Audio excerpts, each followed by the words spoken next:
agneau de Dieu. Dînes-tu, agneau de Dieu. Dînes-tu, agneau de Dieu.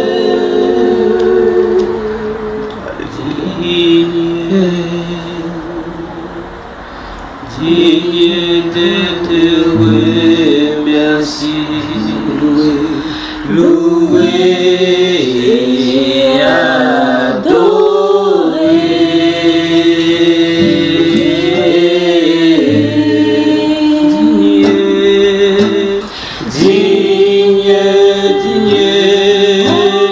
Digne-tu, Seigneur.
amour pour nous, ton amour pour nous est si grand, est si grand.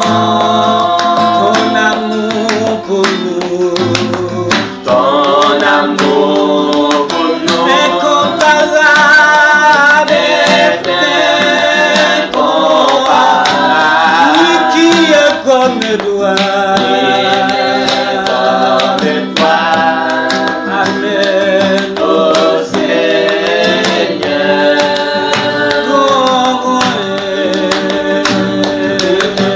Grand est ton amour pour nous. Tu es fidèle, Seigneur, tu es fidèle. tu es fidèle. Seigneur, tu es fidèle, tu es fidèle.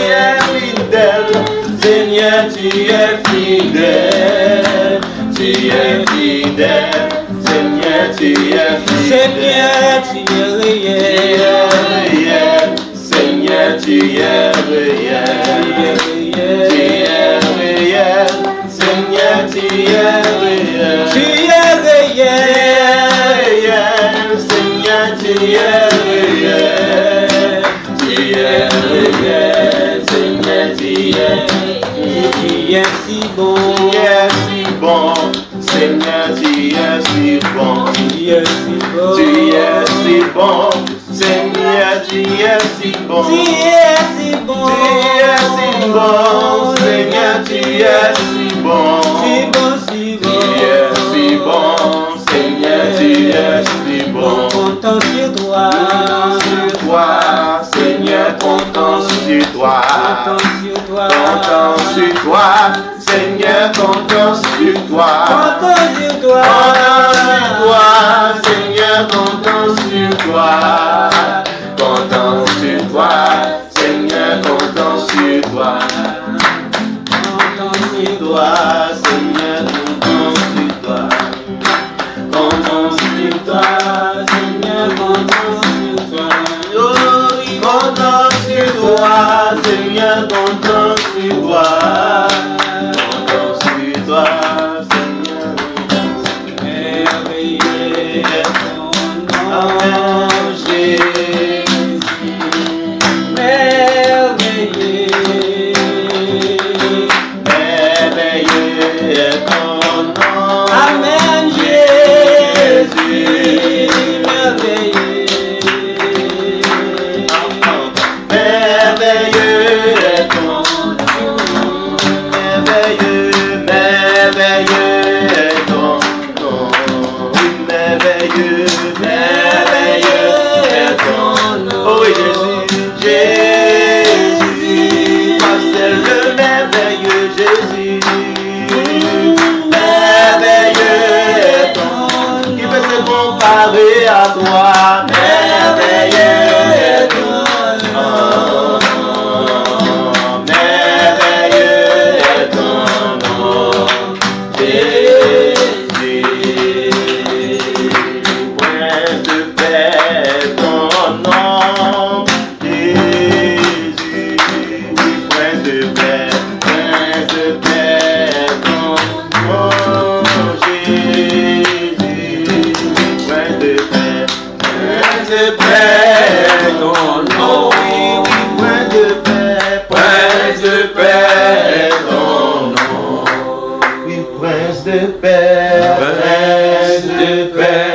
est ton nom. Oh oui, Jésus, Jésus. Prince de paix est ton nom.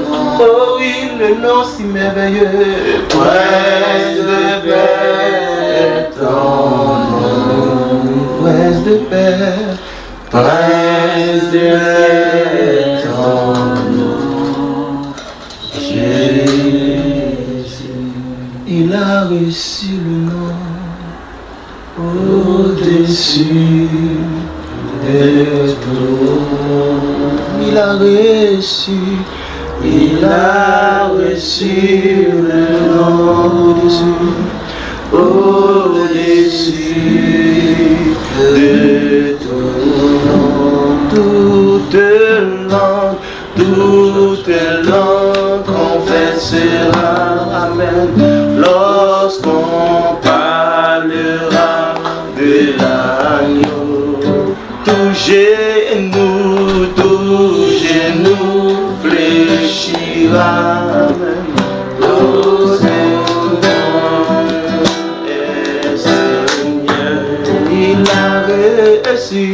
Il a reçu le nom au-dessus de tout nom. Seigneur éternel, merci pour ta grâce infinie. Merci de nous avoir encore une fois donné l'opportunité de recevoir cette belle famille dans cette maison. La famille de Dieu, la famille du Très-Haut. Et si aujourd'hui nous sommes ensemble pour quelques jours, nous avons cette espérance vivante. Un jour viendra, au son de la trompette, à la voix d'un archange, le roi des rois descendra du ciel. Si nous sommes encore vivants, nous serons transformés, dépouillés de ce corps mortel pour revêtir l'immortalité, être dépouillés de ce corps fatigable, de ce corps qui tombe malade, de ce corps qui tombe à la paresse, pour revêtir d'un corps glorieux, d'une vigueur éternelle. Seigneur, en attendant, nous sommes ensemble à adorer, à louer ton Saint-Nom. Merci pour ce que tu as réservé pour nous, Seigneur, comme pain du ciel, comme parole d'en haut, parole qui exhorte, parole qui transforme, qui corrige, parole qui encourage. Seigneur, dispose nos cœurs afin que nous soyons attentifs à la vérité de l'Évangile, non seulement à être attentifs et que nos cœurs aussi soient soumis. Nous comptons sur ta grâce pour le faire et ouvre l'esprit de celui qui nous partagera, Seigneur. Ouvre l'esprit encore une fois, Père Saint, du frère Junior, afin qu'il puisse recevoir de toi que nous arroser en retour.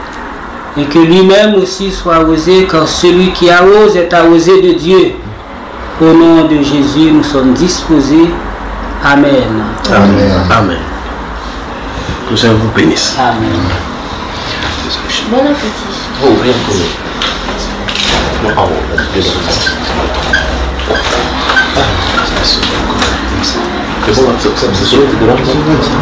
Bonjour à l'église des Rabat. Bonjour. Que le Seigneur vous bénisse. Ah, je me sens vraiment bien. Vous voyez, ça a coupé ce qu'il devait manger. Je suis rassasié. On peut commencer, non? Je vais dire quelque chose. Madame André fait quoi?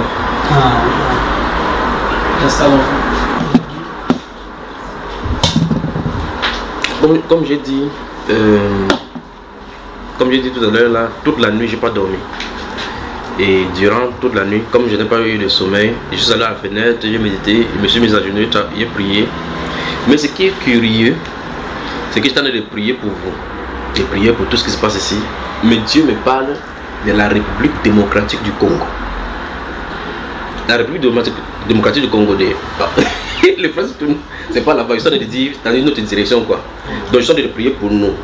Ici, pour savoir pourquoi nous sommes là, ce qu'on doit faire. Dieu m'a parlé de la République démocratique du Congo et du Congo Brazzaville. Donc il partage donc ça déjà, parce que je dis c'est pour revenir à ce qui nous concerne nous ici. Et puis le Saint-Esprit, j'étais là comme ça, et puis le Saint-Esprit me parle de où c'est Ebola. Apparemment il y a une maladie là-bas, quelque chose comme ça, une infection. C'est ce qu'on appelle Ebola, et que ça a décimé les gens, ça décime les gens. Et puis le Saint-Esprit dit, c'est une maladie comment il a dit ça, physico-spirituelle. Physico-spirituelle. Je suis resté pendant au moins 2 minutes sur ce mot physico-spirituel. Que c'est quoi physico-spirituel? Et puis je méditais là-dessus, physico-spirituel. C'est une maladie qui manifeste physiquement, mais dont les sources sont spirituelles. Ça veut dire que les médecins vont se faire on fait tout pour se battre, pour résoudre le problème, ils vont calmer les cas, mais ça va encore déclencher, même si ça semble être calme à un moment donné, un cas, et puis ça engendre encore. Il tente de sonder l'esprit pour savoir qu'est-ce qu'il y a. Tu vois, le président, celui qui a été décidé là, comment il s'appelle, le président Mobutu, a fait venir beaucoup de démons sur le territoire de la RDC. Et donc, ces choses-là, ça s'enclenche à période, à grand échelle, pour demander le sang à grande échelle. C'est ça qui tue les gens comme ça. Donc, il y a des démons au-dessus de la RDC qui réclament le sang, Je crois que, j'ai prié, je demande au Seigneur, mais ces choses-ci, nous sommes ici au Maroc. Et puis, j'en ai prié pour mes frères qui sont ici, nous sommes en train de prier, c'est pour le Maroc. Et me parle de RDC, puis de l'autre Congo. Puis il dit, mais normalement, les prophètes sont dans ce pays. Il dit justement, il a révélé les mêmes choses aux prophètes qui sont là-bas. Il dit, mais comment donc on va faire ceci? Il faut qu'on prie donc pour la RDC. Vous voyez? Il faut qu'on prie pour la RDC. Et puis, le Seigneur dit, pendant que je suis de converser ainsi dans l'esprit, je me souviens donc d'une prophétie, je ne sais pas où j'avais donné cela, j'ai parlé de 2 soleils qui doivent se lever sur les 2 Congos. Parce qu'il était étonné dans une vision, j'ai vu 2 soleils se lever. Physiquement, on sait qu'il y a un seul soleil. Mais il dit, mais je vois 2 soleils, ça se lève comme ça à l'horizon, comme ça se lève à l'horizon. Vous voyez une obscurité quelque part dans une zone.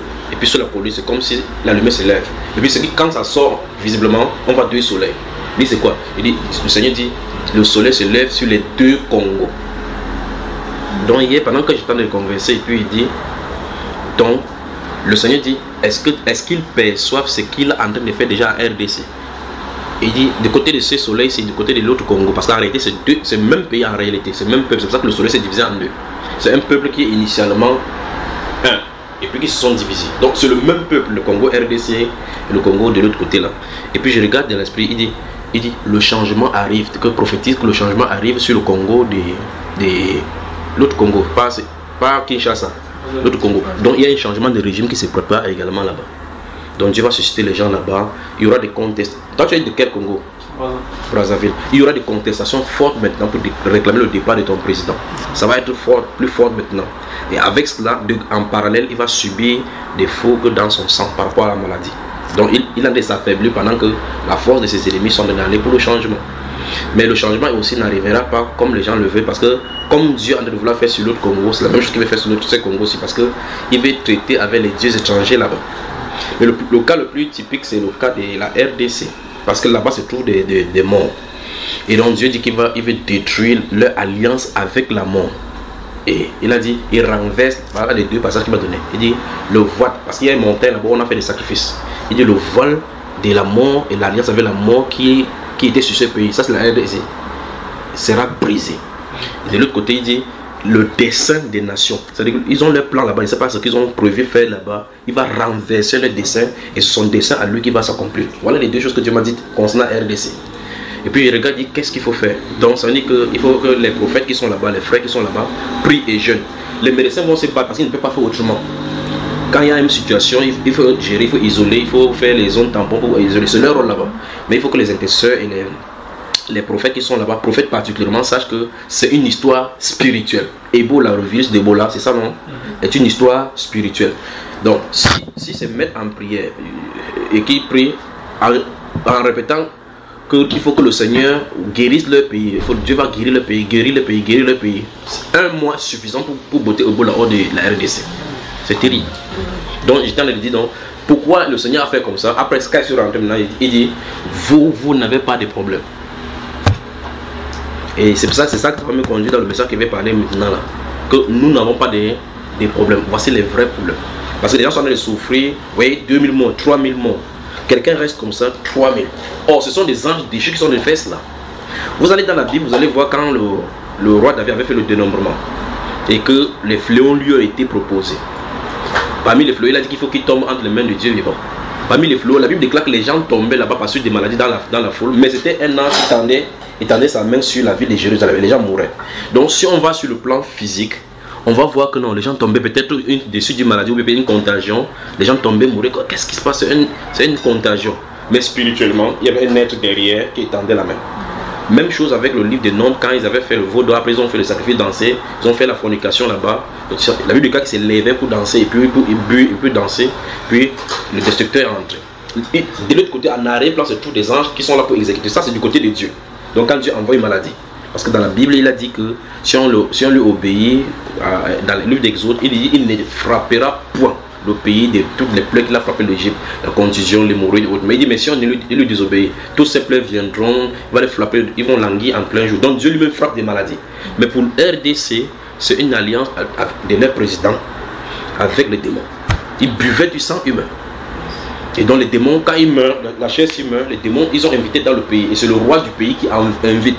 Donc quand l'autre roi vient, la seule chose à faire, c'est que le roi qui vient demande pardon et fait la repentance. Quand on fait la repentance, la branche armée de Dieu qui est là-bas, les chrétiens peuvent botter cela hors. Donc les gens sont en train de mourir de façon innocente, ne sachant pas que c'est de l'autre côté. Donc s'ils cherchent n'importe quel vaccin, ils vont finir, ils vont dire ça a été cantonné. Un cas va s'élever, même processus va encore recommencer. Vous voyez, RDC particulièrement. Vous voyez, c'est au-dessus de ce, comme c'est des touffes de fumée noire qui est au-dessus du pays. Ça n'est comme voyager, vous voyez que c'est comme si c'est les nuées là sont noires. Mais spirituellement, il y a le dark cloud, comment on dit ça en français, le nuage là, noir au-dessus du pays. Ce sont des puissances ténébreuses qui sont de l'éternel. Donc maintenant, c'est terminé avec les deux pays, mais il y a un changement dans ton pays. Donc il y aura des contestations maintenant dans le Congo, Brazzaville cette fois-ci, avec des gens qui vont s'élever, mais c'est une jeune génération qui va prendre le pouvoir. Alors j'ai pris donc pour nous et dit, qu'est-ce qu'il y a pour nous, c'est que nous mangeons. Le Seigneur dit, arrêtez, nous n'avons pas de problème.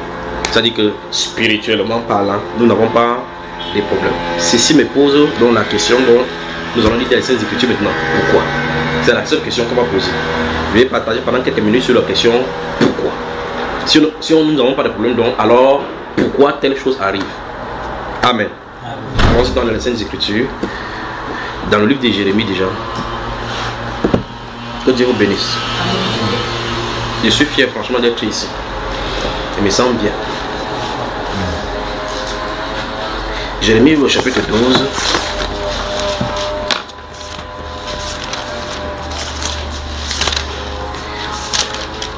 Donc nous allons lire le livre de Jérémie, le chapitre 12. On va lire 2 Corinthiens 4.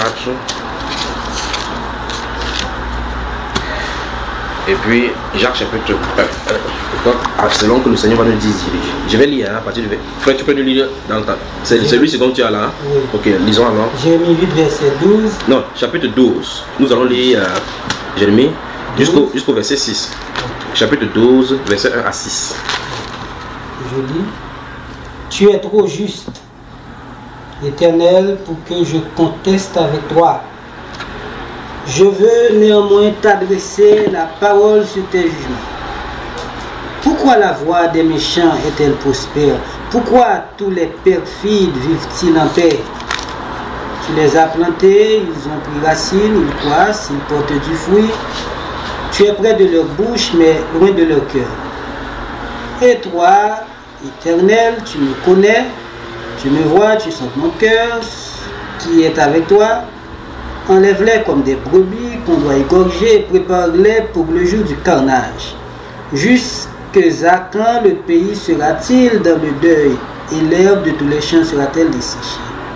À cause de la méchanceté des habitants, les bêtes et les oiseaux périssent. Car ils disent, il ne verra pas notre fin. Si tu cours avec des piétons et qu'ils te fatiguent, comment pourras-tu lutter avec des chevaux? Et si tu ne te crois en sûreté que dans une contrée paisible, que feras-tu sur les rives orgueilleuses du Jourdain? Car tes frères eux-mêmes et la maison de ton père te trahissent. Ils crient eux-mêmes à pleine voix derrière toi. Ne les crois pas quand ils te diront des paroles amicales. Amen. Amen. Le prophète Jérémie a subi cette même faute. Il pose la question à Dieu, il dit, Seigneur, je sais que ta justice est très grande et tes jugements sont élevés.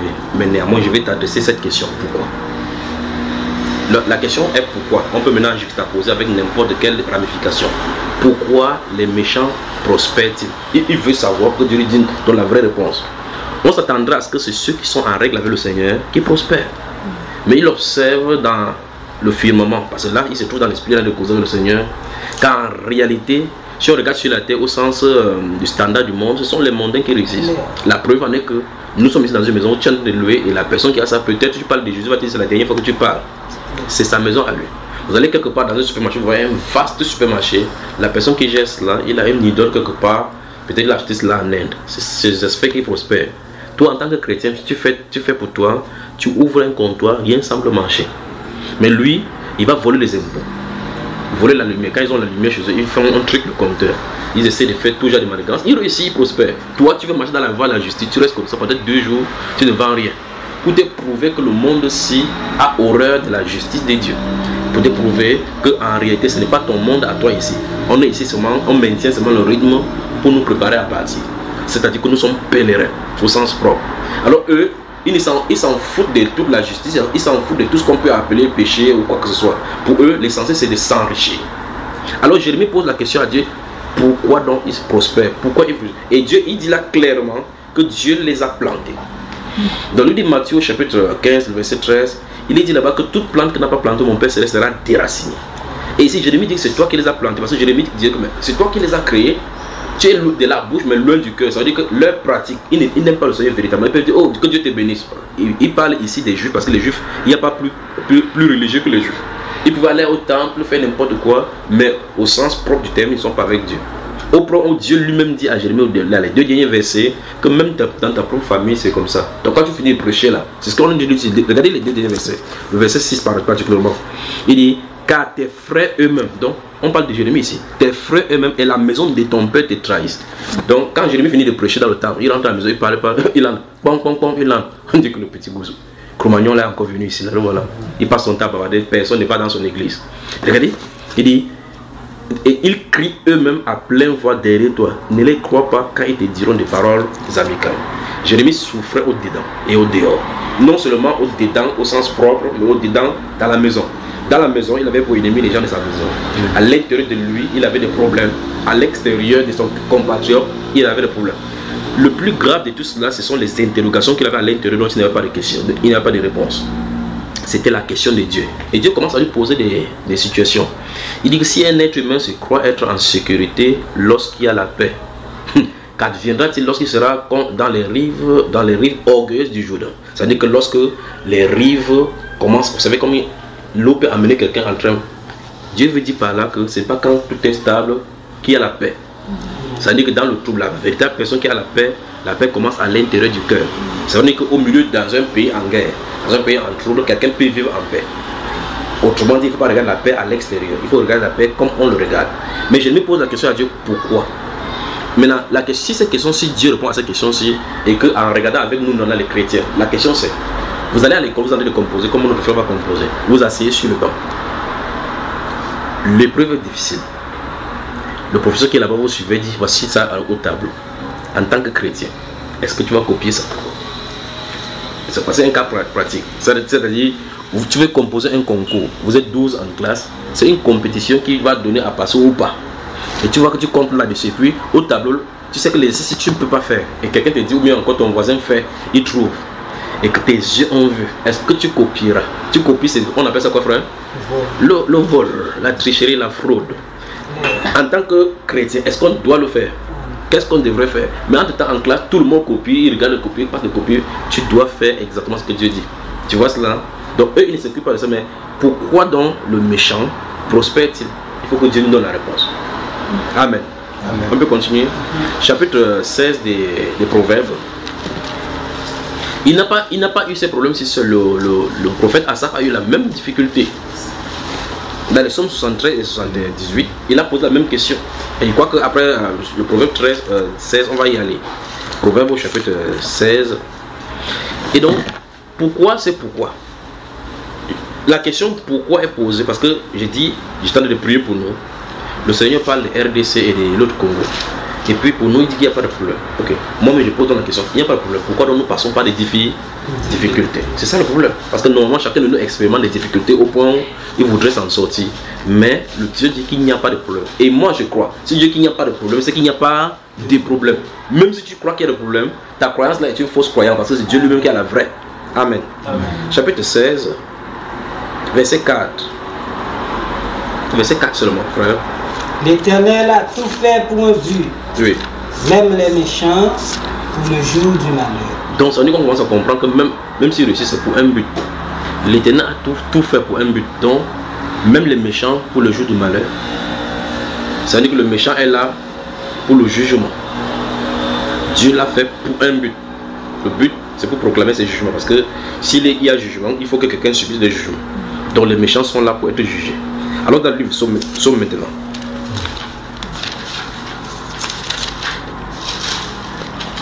Au chapitre 73.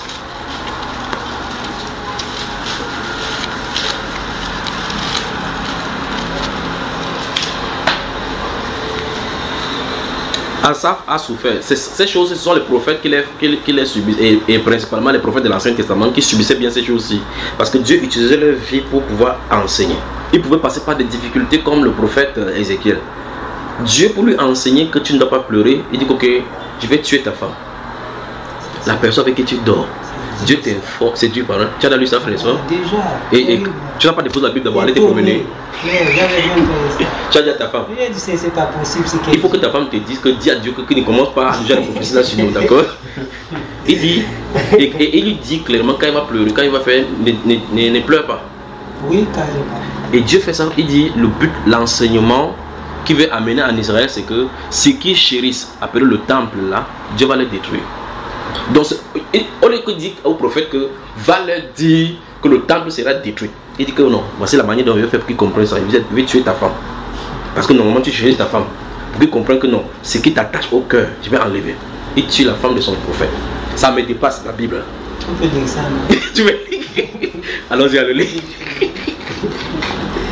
Le frère dit qu'il faut qu'il lise ça. Non, quand vous lisez la Bible, à un moment donné, vous aventurez dans cette guerre de domaine, vous commencez à comprendre comment, pourquoi on dit que l'agneau est souverain. Vous commencez à comprendre que quand on dit que quelqu'un est souverain, c'est parce qu'il peut décider de ta vie, de ta mort à tout moment sans ton ordre. Et vous commencez à comprendre que lorsqu'on comprend cela, on se rabaisse encore davantage devant le Seigneur. Tu vois, ça c'est terrible. Donc après ça, on va y revenir dans ce livre d'Ézéchiel, dans Psaume chapitre 73. Après, on va balancer dans le livre de Job, chapitre 20 et chapitre 21 également. Donc, c'est Ézéchiel 5, c'est ça? Jérémie. Non, c'est vrai qu'il a aussi tué pour Jérémie. Non, Ézéchiel, dans Ézéchiel là. C'est terrible, Ézéchiel.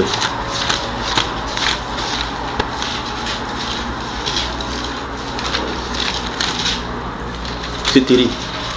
Il tue sa femme, il demande de ne pas pleurer. On y va-t-il, hein? Toi, tu as lu sa frère, hein? Où il a tué son frère, sa femme.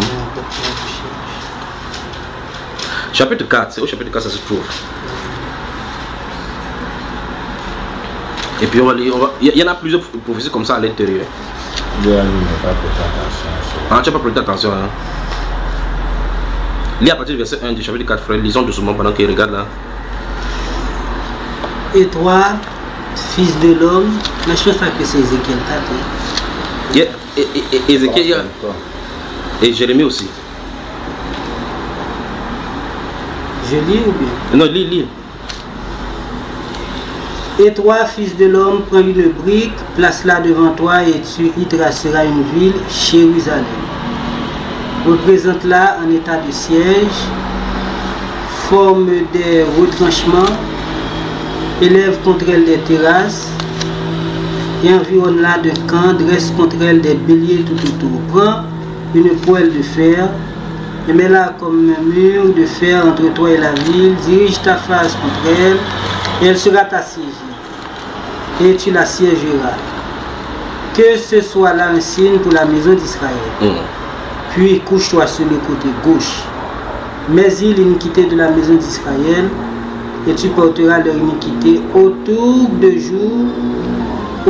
jours que tu seras couché sur ce côté. Je te compterai un jour, 2 jours égal à celui des années de leur iniquité. 390 jours, tu porteras ainsi l'iniquité de la maison d'Israël. Quand tu auras achevé ces jours, couche-toi sur le côté droit et tu porteras l'iniquité de la maison de Juda pendant 40 jours. Je t'impose un jour pour chaque année. Je continue. Oui. Tu tourneras ta face et ton bras nu vers Jérusalem assiégée, et tu prophétiseras contre elle. Et voici, je mettrai des cordes sur toi, afin que tu ne puisses pas te tourner d'un côté sur l'autre jusqu'à ce que tu aies accompli les jours de ton siège. Prends du froment, de l'orge, des fèves, des lentilles, du millet et de l'épeautre. Mets-les dans un vase et fais-en du pain autant de jours que tu seras couché sur le côté, et tu mangeras pendant 390 jours. La nourriture que tu mangeras sera du poids de 20 cycles par jour, et tu mangeras de temps à autre. L'eau que tu boiras aura la mesure d'un sixième de hin, tu boiras de temps à autre. Tu mangeras des gâteaux d'orge que tu feras cuire en leur présence avec des excréments humains. L'Éternel dit, c'est ainsi que les enfants d'Israël mangeront leur pain souillé parmi les nations vers lesquelles je les chasserai. Ah, je dis, Seigneur éternel, voici mon âme n'a point été souillée depuis ma jeunesse jusqu'à présent. Je n'ai pas mangé d'une bête morte ou déchirée, et aucune chair impure n'est entrée dans ma bouche. Il me répondit, voici, je te donne des excréments de bœuf au lieu d'excréments humains, et tu feras ton pain dessus. En tout cas, même l'autre là est déjà très grave. Alors au chapitre 24, mon frère, je crois que c'est au chapitre 24 d'Ézéchiel. Ézéchiel. Oui, toujours au chapitre 24. Parce que Jérémie, lui, il n'avait pas de femme. On l'avait interdit même de se marier, parce que sinon, vraiment. Chapitre 24, oui, c'est ici. Voilà. À partir du verset 1.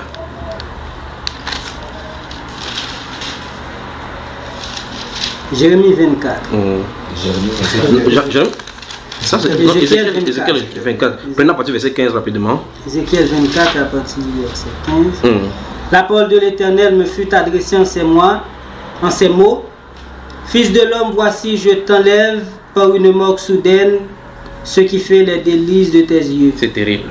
Donc la femme est censée faire les délices de tes yeux. Dieu t'informe, elle sait quand tu te lèves ma tête de brosser. Bon Dieu Seigneur, il dit fils de l'homme. Il t'enlève ce qui fait les délices de tes yeux.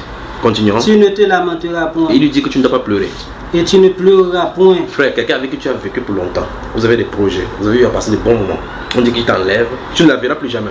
Et on dit que tu ne dois pas te lamenter, tu ne dois pas pleurer. Continuons. Et tes larmes ne couleront pas. Tu restes vraiment tranquille comme ça. La maison, tu vois la maison, que la personne qui était là, c'est elle qui l'avait cessé, mais elle n'est plus, mais tu ne dois pas pleurer. Continuons. Soupire en silence. Ne prends pas le deuil des morts. Attache ton turban. Mets ta chaussure à tes pieds. Ne te couvre pas la barbe et ne mange pas le pain des autres. J'avais parlé au peuple le matin et ma femme mourut le soir. Hein, frère? Le lendemain matin, je fis ce qui m'avait été ordonné. Voilà donc le Dieu que nous servons. Alors moi je pose la question, pourquoi? La suite va nous dire pourquoi Dieu le fait. La suite nous dit, il a voulu seulement traverser au travers des prophètes Ézéchiel pour passer un message. Et permets-moi de continuer rapidement.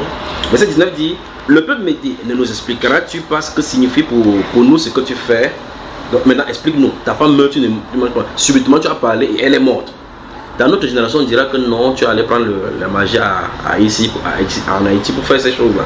Pourtant c'est Dieu qui a parlé. Pour avoir plus d'enfants. Quel est le but de tuer la femme d'un serviteur de Dieu? Et il lui dit, tu ne pleures pas. Si tu ne pleures pas, dans notre génération, en Afrique, les membres de la famille disent c'est toi qui as tué. D'abord que tu as même parlé, donc tu as pris notre fille pour tuer. Alors, verset 20, je leur répondis, la parole de l'Éternel m'a été adressée en ces mots. Dis à la maison d'Israël, ainsi parle le Seigneur l'Éternel.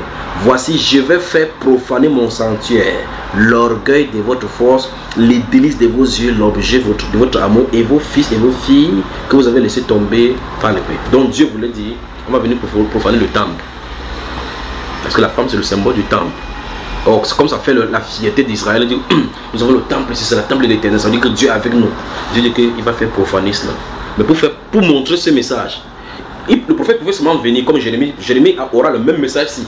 Ainsi parle l'Éternel, Nebuchadnezzar viendra et saccagera toutes ces choses-ci. Il pouvait faire comme ça. Bon, comme Jérémie n'avait pas de femme, il n'a pas de femme pour tuer chez Jérémie. Il a dit à Jérémie que va pas parler comme celui avec la femme. Il dit que ta femme va mourir. Ça me dérange. Même à ma femme, c'est comme tu vois, si j'ai la prophétie, ça dit que non, intercédant pour que ça ne parle pas. C'est pas ça, chérie. et la Bible déclare dans verset 21, verset 22 maintenant, vous ferez alors comme j'ai fait. vous ne vous couvrirez pas la barbe, vous ne mangerez pas le pain des autres, vous aurez vos turbans sur la tête et vos chaussures aux pieds, vous ne vous lamenterez pas et vous ne pleurerez pas, mais vous serez frappés de langueur pour vos iniquités, et vous gémirez entre vous. Ézéchiel sera pour vous un signe. Littéralement, Ézéchiel était le message.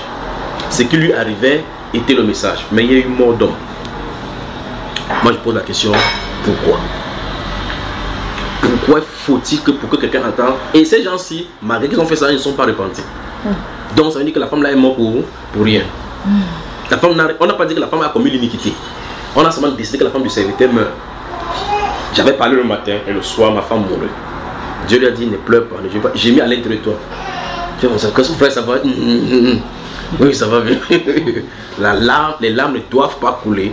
On ne va pas voir, tu ne dois pas avoir le cheveu. Tu attaches bien ton tuban comme les bons juifs là. Tu es sur ta barbe, tu es calme. Ta femme, tu ne pleures pas. Tu es entré dans la franc-maçonnerie. On t'a donné les conditions. Là, c'est Babylone.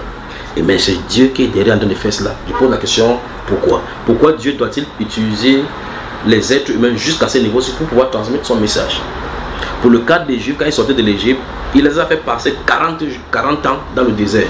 Après, il faut une formule à la suite de sa recherche. Il dit que en réalité, il vous faisait passer par 40 ans comme ça pour pouvoir apprendre qu'on ne veut pas du pain seulement. Donc voilà, ce n'est pas 2 leçons, pas 3. Afin que vous appreniez à comprendre que l'homme ne veut pas du pain seulement, mais de toute parole qui sort de la bouche des dieux. Il faut 40 ans pour assimiler une phrase. Et même les 40 ans, ils ont fini 40 ans sans comprendre. Donc ça veut dire qu'ils ont échoué. Si on regarde à l'évaluation de Dieu, après 40 ans, ils n'ont pas assimilé que l'homme ne vivra pas de pain seulement, de toute parole qui sort de la bouche de Dieu. La preuve, dans Jérémie chapitre 7 et chapitre 41, ils comptaient sur la reine du ciel pour manger de leur pain. Je pose la question, pourquoi? Dans le livre d'Ésaïe, il dit que avant de te choisir dans le désert, il savait que tu es un courroie. Pourquoi? Sachant que quelqu'un va échouer, il le choisit. Moi je pose la question pourquoi. Si on n'a pas la question pourquoi, moi je pose la question pourquoi, on n'a pas la question pourquoi. Alors ça veut dire que si vous lisez, si vous entrez dans les Saintes Écritures, de telles questions vous viendront. Les vieilles questions telles que Dieu, si avant Dieu il y avait quoi? C'est des fausses questions parce que ça donne les mots de tête. La question c'est, il a le contrôle sur les événements. Vous voyez un enfant qui meurt, vous voyez des images d'un enfant en Éthiopie, en Érythrée, ou dans les zones où il y a des guerres. Des gens discutent de pouvoir, on manipule les gens sont obligés de quitter leur maison pour aller. Regardez, 45 secondes a suffi pour détruire le palais à Haïti. Le palais qui faisait la fierté d'Haïti. Au point où le président Aristide lui était cantonné dans un coin en ne tremblant pas, vrai. Les gars du coin étaient là, ils pouvaient arrêter ce qui devait passer. 45 secondes de grondement. Donc si Dieu prolongeait en 2 minutes, on n'en serait pas là. Pas vrai, frère? Moi je pose la question, pourquoi? Or, ces choses, dans le pays, c'est écrit des grandes idoles qui sont plantées dans le pays, dans les rivières et autres. Des sacrifices qui se font. Dieu dit, je vais secouer ce pays-là pour les réveiller. Les gens qui ne comprennent pas disent, pourquoi Dieu permet de telles choses qui arrivent? Moi aussi, je pose la question, pourquoi? Pourquoi? Pourquoi? Amen. Amen. Psaume 73.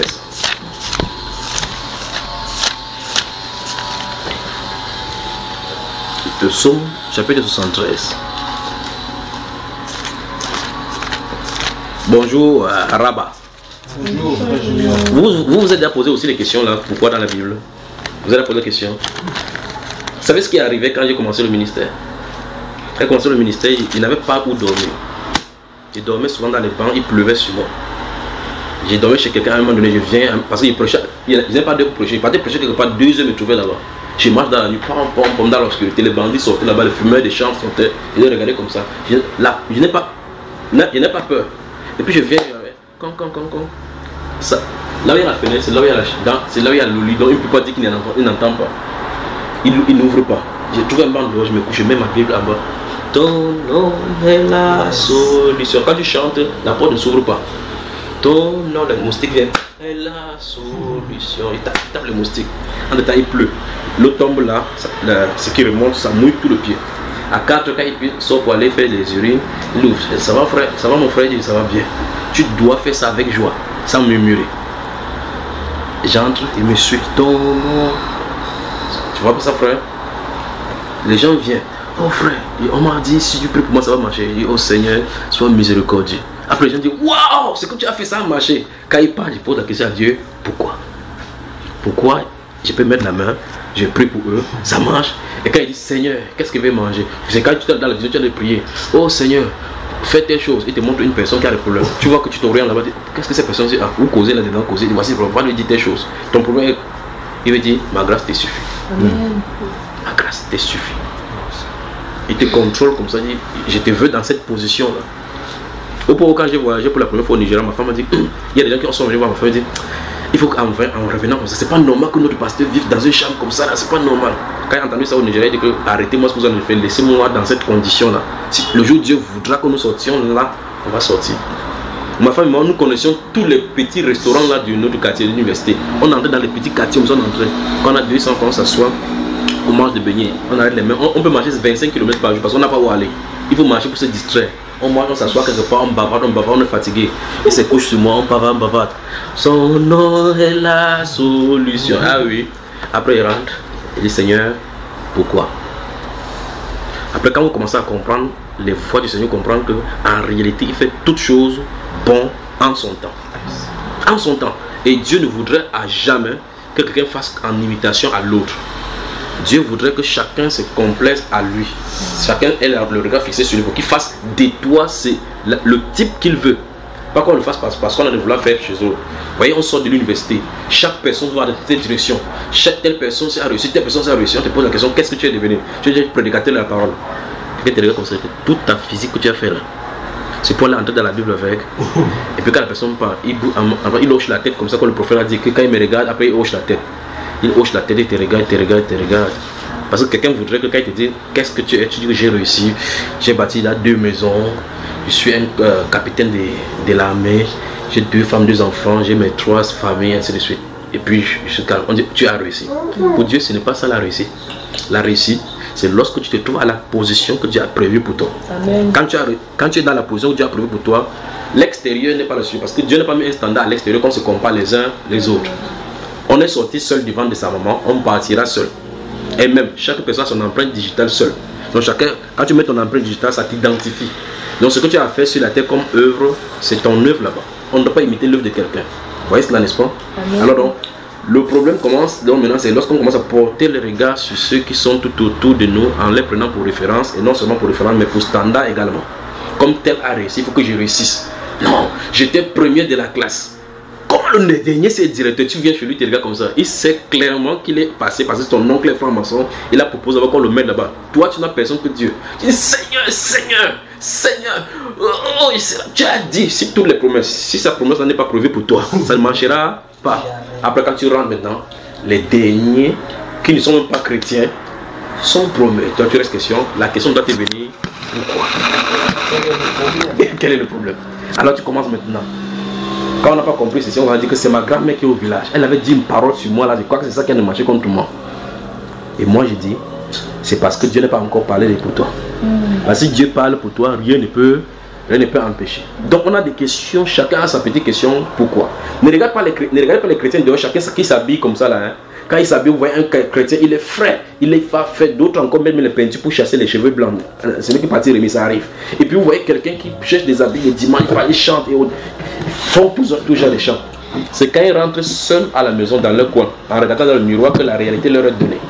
Car en réalité, quand vous êtes dans ce milieu-là, ça c'est l'effet de masse. Quand tu es seul, tu vis ta difficulté individuellement. Tu as tes propres questionnements dont personne ne peut savoir à l'extérieur. Et ces questions-là, ce sont les questions du cœur. Donc Dieu dit dans les Saintes Écritures que le cœur a ses propres chagrins. La Bible ne dit pas que le cœur a le chagrin de quelqu'un, c'est toi-même, tes propres chagrins qui sont à l'intérieur. Je te pose la question, pourquoi? Tu avances, tu peux avancer bien jusqu'à ce que tu arrives à un niveau où tu penses que maintenant j'ai le sommet, j'ai une stabilité financière et une aisance où je ne peux pas avoir. Gloire au Seigneur, on conclut ainsi. Et puis le lendemain, Dieu te remue sans dessus. Tu te poses la question, mais où est-ce que j'ai fauté? Alors qu'il n'y a pas de faute. C'est le cas des gens. Le cas des gens. Qu'est-ce que Dieu fait? Il le fait sans... Le plus grave, c'est qu'il ne te prévient pas que demain là tu vas passer un tel examen. Non. Chez nous, regarde par exemple ce frère-ci, il connaît la date de son concours. Peut-être on a même dit que dans l'épreuve, vous allez voir tel sujet. Donc le prévient que ce soit comme ça. Dieu lui ne prévient pas. Tu te trouves dans la composition de l'examen. Tu te trouves tout simplement en train de composer. En tout cas, souvent même tu composes sans savoir que tu es en train de composer. Donc, Job dit que je suis resté, il m'a secoué. Pas vrai frère? Il dit qu'il est resté comme ça là. Il était de compter les derniers argent qu'on est venu nous donner. Pom, pom, pom, pom, pom, compte. Alors, quand il dit, c'est que. Qu'est-ce qu'il y a pas? On est en train de faire perdre tes bébés. Parle, va dropper, c'est quoi? Les sabliers sont venus, sont passés au fil de l'épée. Et puis, je me suis sauvé, moi, je dit, pardon. Quoi? Qu'est-ce qui est arrivé? La Bible déclare, avant qu'il n'ait fini de parler, l'autre se met entre ponts. À ces jours-là, tout ce qui comptait comme argent là-bas, le monde spirituel traitait contre cela. Ça a fait une procédure devant le Seigneur au point où son nom Job. C'est là qu'il a commencé à comprendre maintenant pourquoi son nom était Job, le persécuté.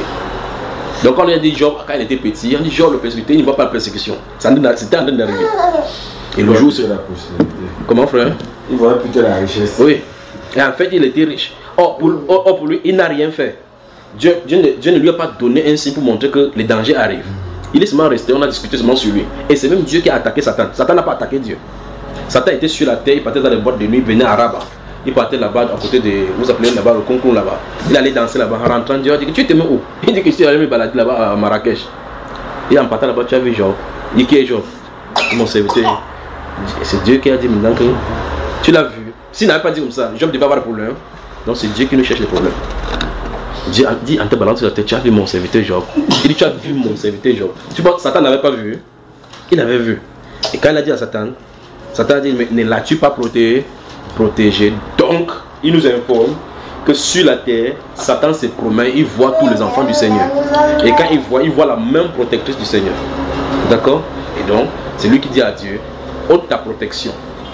Et je t'assure qu'il va te maudire enfin. Il a su ça à Dieu. Je dis, ok, alors je te donne la permission de le faire. Donc, frère, tu peux être ici, on va discuter sur ton cas en haut. Sans ton avis. Et quand Dieu donne l'ordre, on vient. C'est pour ça que souvent il prie. Il dit, Seigneur, rends-moi invisible aux yeux de l'ennemi. Ne permets pas à l'ennemi d'avoir le dessus sur moi. S'il y a n'importe quelle requête que l'ennemi a de réclamer, Seigneur refuse. Parce que si ma requête arrive devant le Seigneur, entre temps il a dit que permets-moi de le frapper. Dieu dit que il a réclamé qu'il ne te donne pas. Vous me suivez? Ok. Donc Job lui fait seulement des sacrifices, il mettait là-bas comme ça là. Dieu a dit, enlève ta protection, je suis sûr qu'il va te maudire en face.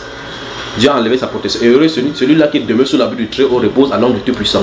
Dieu a enlevé sa protection. Qui vas-y donc, mais tout fait tout sans toucher à sa chair. Satan lui a montré ce qu'on mangeait, on boit ici sur la terre. Donc quelqu'un qui est extrêmement riche, à notre époque on le comparerait à Bill Gates et tous les autres. Du jour au lendemain, il n'a rien.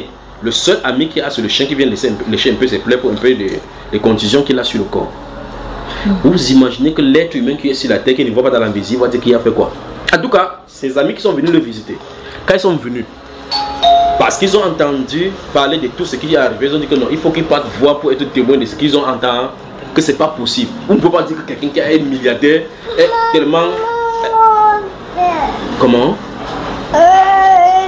Bonjour. Viens, tu veux quoi? Ok, viens t'asseoir ici. Tu me laisses prêcher, d'accord? Voilà. Tu as bien nommé. Voilà.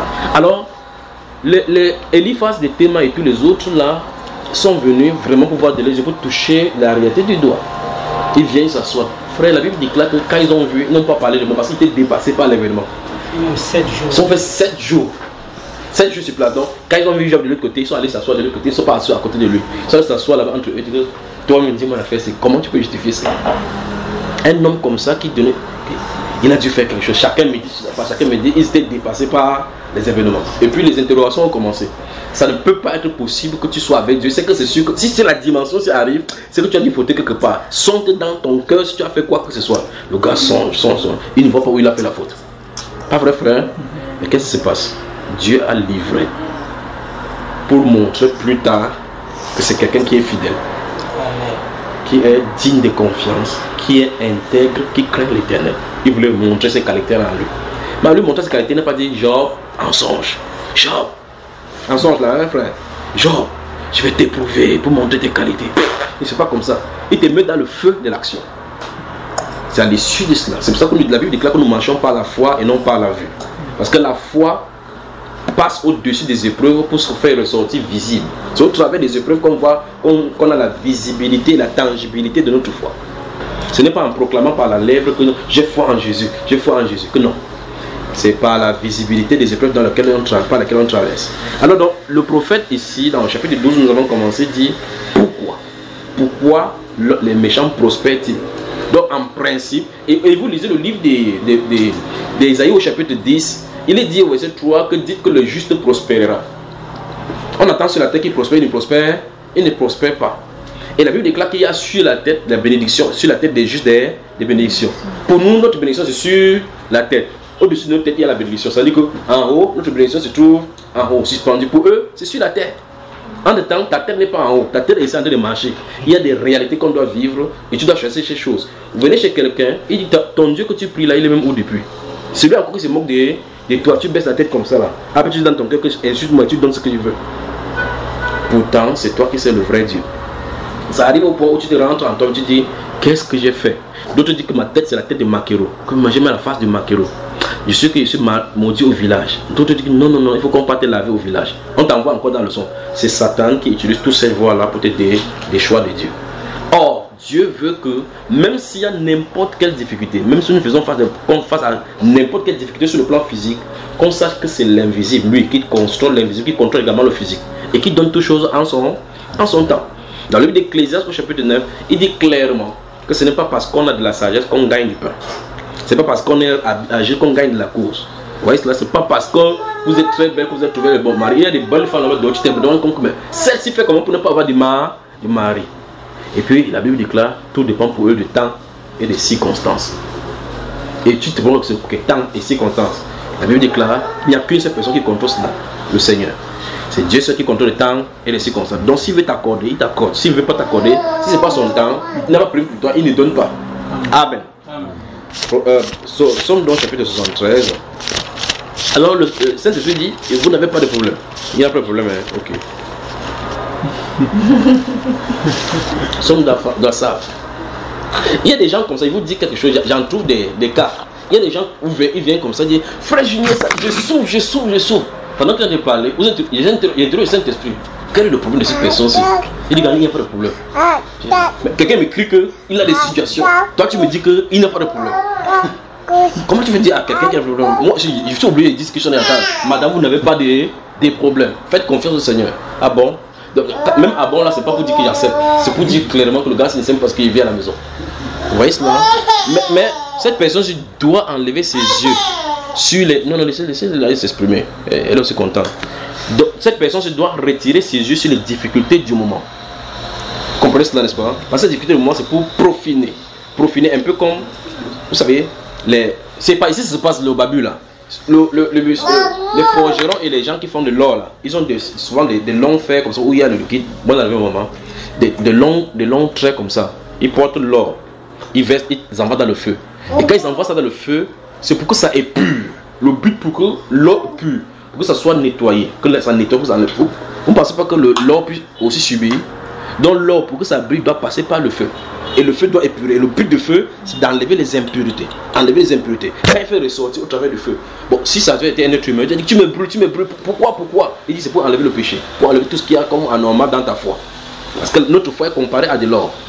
Et les difficultés dans lesquelles nous traversons, dit clairement, c'est comme le feu dans lequel nous nous trouvons, pour pouvoir épurer, pour que la véritable foi soit révélée et manifestée en nous. Mais le problème, c'est que quand ces processus se passent, c'est là le vrai problème. Dieu ne nous prévient pas du moment, ni quand ça va commencer, ni la durée de l'épreuve. Quand il va composer, on va dire que durer 4 heures. Donc ça veut dire après 4, quand on dit 25 minutes, tu sais que ça va bientôt finir. Quand ça commence, tu ne sais pas quand ça finit. Donc Dieu te met dans la salle de composition, sans te prévenir, sans te dire que tu révises tes leçons. Et quand tu es dans la salle de composition, tu ne te dis pas quand l'épreuve finit. La Bible déclare que Job n'avait pas fini, le premier n'a pas fini quand le deuxième est venu. Le deuxième n'a pas fini quand le troisième est venu. Après cela, ça a commencé sur son corps. Après c'est le go no can no go. Il a pris la vitesse. Quoi. Les chiens ont commencé à venir. Ses amis encore au plus sont venus encore enfoncer le clou. Imaginez, le plus grave, c'est sa femme avec qui il dormait chaque jour. Mais tu es là, interdit là. Maudit Dieu est mort. Hein? Même toi aussi. Ce qui est bien dans cette histoire, c'est qu'on ne lui dit pas à la fin si c'est la même femme qu'il a pris pour avoir la même femme. Toi, on ne sait pas. Dieu lui-même il est trop fort. On ne lui dit pas si c'est la même femme parce que c'était moi. Cette femme-là partait. Vous comprenez cela? Une femme qui mange de l'argent du jour dans la main, elle est jet privée. Après tout fini. Satan vient passer par elle et dit que non. L'argent fini aujourd'hui, tu dis qu'on continue à le louer. Mais c'est toi, tu as fait comment, frère? Tu ne la chasses pas. Hein? Parce que là, quand l'argent comme ça vient, il dit que j'ai toujours dit que ton Dieu là est bon. Je savais que tôt ou tard, il doit faire quelque chose. Tu vois, c'est une femme matérialiste, c'est pas vrai. Et le psaume 73. Alors moi, je pose la question, pourquoi? Pourquoi ceci doit nous arriver? Pourquoi on vit des difficultés? Vous grandissez dans une famille, vous êtes côte à côte à une maison, un voisinage. Vous voyez, vous frappez, marchez à pied pendant 10 km pour aller puiser de l'eau pour boire. Celui-ci vit dans le luxe et haut de là-bas. Un enfant naît, vous êtes camarades. Tu le vois même en route comme ça, tu as peur parce que ton style d'habillement est différent de celui-là. Tu dis, mais, et en temps, vous priez chez vous, vous faites les nuits de prière avant de dormir, le matin, vous priez avant de partir, et les gens passent là, ils ne prient pas. Le matin, le gardien porte le porte pour aller mettre à l'école. Toi, en temps, il te traverse la route, tu marches avec toute la sueur partout, tu souffres. Mais vous priez chaque jour. En temps, quand les gars ont dit que le gars là, il souffre. On ne peut pas te porter là-bas. Tu ne peux pas entrer là-bas. Le père interdit que je ne veux pas que tu partes avec les pauvres là-bas de l'autre côté. Son père. Puis tu poses la question, vous grandissez ensemble. Tu poses la question, qu'est-ce que je fais à Dieu? Pourquoi je suis né dans cette famille? Il t'a mis dans cette famille sans demander ton avis. Il a choisi ton père sans ton avis. Ta mère sans ton avis. Il te positionne à côté de quelqu'un qui va te choquer chaque jour avec son style de vie. Et puis je pose la question à Dieu, pourquoi? Psaume 73. Psaume d'Asaph. Oui, Dieu est bon pour Israël. Pour ceux qui ont le cœur pur. Puis il dit, toutefois, mon pied allait fléchir, mais pas été sur le point de glisser. Car j'ai porté envie aux insensés, en voyant le bonheur des méchants. Rien ne les tourmente jusqu'à leur mort. Et leur corps est chargé d'un bon point. Donc quand il passe, tu vois la façon qu'il respire. Tu comprends que celui-ci vit.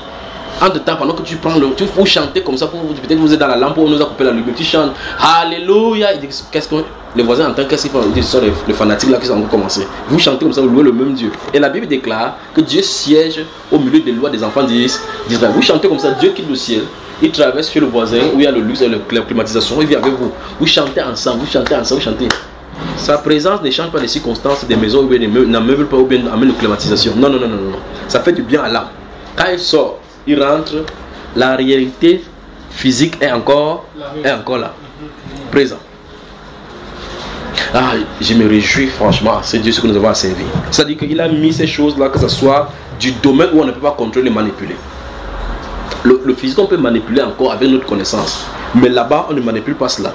Quand la paix de Christ prend possession de notre âme, en ce temps-là, vous pouvez comprendre ce que l'apôtre Paul appelle par vivre dans le contentement. Vivre en sachant que les gens ne comprendront pas pourquoi au dehors tu souffres, au dehors tu as le manque, mais tu es en paix et en joie. On ne peut pas comprendre cela. Vous imaginez que, il dit bien dit, quand j'ai commencé à travailler avec le Seigneur, et puis vous restez tranquille, vous êtes les plus méprisés. Quand il faut faire le choix, quand on veut parler des choses de façon, que ce soit dans la famille, tu viens, tu dis que je vais parler, on dit, tais-toi. Quand on parle, on te compte. Quand on finit, pour te faire plaisir, on dit que prie pour nous. Tu pries. On dit que Amen, on se moque de toi en disant Amen. Quand il y a des décisions, on ne te prend pas parce qu'on sait que si on compte sur toi, il n'y a pas d'argent. C'est pas ce que je comprends. Voilà, ok. Donc maintenant, c'est dans les décisions de famille, ça ne vient pas de toi. Donc ça veut dire quand on veut faire n'importe quoi, on ne compte pas sur toi parce qu'on dit celui-là, il est invendu. Mais pourtant, c'est toi qui sais le vrai Dieu. Tu finis dans la famille, peut-être tu as une réunion fermée. Quand tu finis là-bas, c'est toi qui viens encore commander l'argent de transport. Ouais, tonton, je viens pas dans tu t'avais dit quitte ton église là. Voilà, ça, tu sais que Dieu. Tu veux me demander un transport, non? Vous voyez cela, frère? Et puis tu te poses la question, tu es humilié chaque jour. On va voir tout ça dans les Écritures. Et on se pose la question, pourquoi donc ceux qui ne servent pas Dieu réussissent facilement? Dieu dit ici, le prophète dit ici là, au verset 3, car je portais envie aux insensés. C'est le psaume 73 là, maman. Psaume 73, nous sommes au verset 3. Car je portais envie aux insensés en voyant le bonheur des méchants. Il dit, rien ne les tourmente jusqu'à leur mort. Et leur corps est chargé d'un bon point. Ils n'ont aucune part aux souffrances humaines. Ils ne sont point frappés. Oui. Ils n'ont aucune part aux souffrances humaines. Ils ne sont point frappés comme le reste des hommes. Aussi. C'est bon là? Ça va marcher automatiquement, pas la peine de tenir. Mais elle ne connaissait pas ça. Merci beaucoup. Elle souffrait comme ça, elle n'avait aucune part. Verset 5. Ils n'ont aucune part aux souffrances humaines. Ils ne sont point frappés comme le reste des hommes. Aussi l'orgueil les sert de collier. C'est pour ça qu'il peut se lever et parler n'importe quoi contre Dieu. Il te dit que toi tu dis que c'est Dieu, non, pourquoi ça ne marche pas? Avant que tu parles rendre visite à ton frère, tu marches comme ça, parce que tes mollets tremblent à l'intérieur comme pour les jeux de football.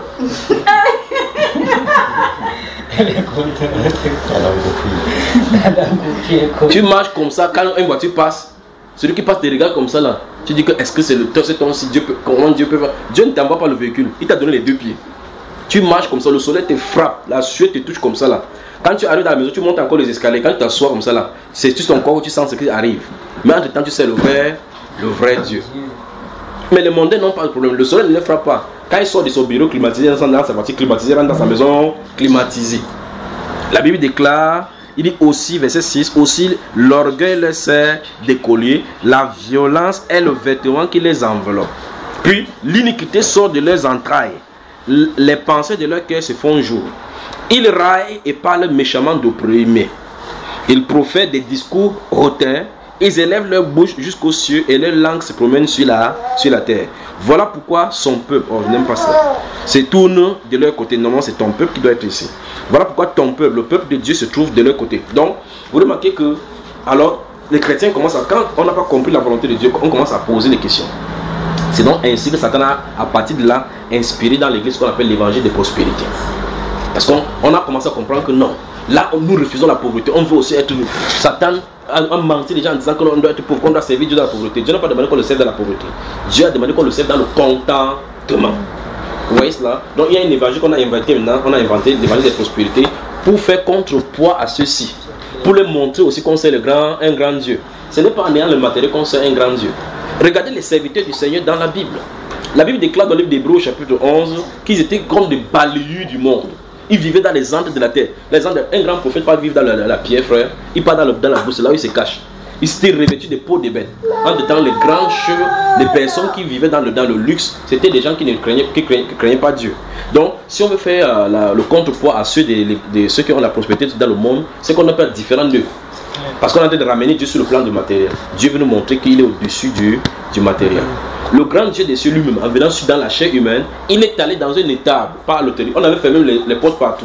Il est né. Son premier parfum, c'est le caca de la chèvre. Vous voyez cela? Donc quand elle est née, la chèvre a fait pouf, ça sentait. C'est ça qui ressentait là sur lui. Le grand Dieu qui est venu mourir pour notre péché. Si lui-même il est venu dans l'humilité dans cela, et en plus quand il vient sur la terre, il lave les pieds des gens.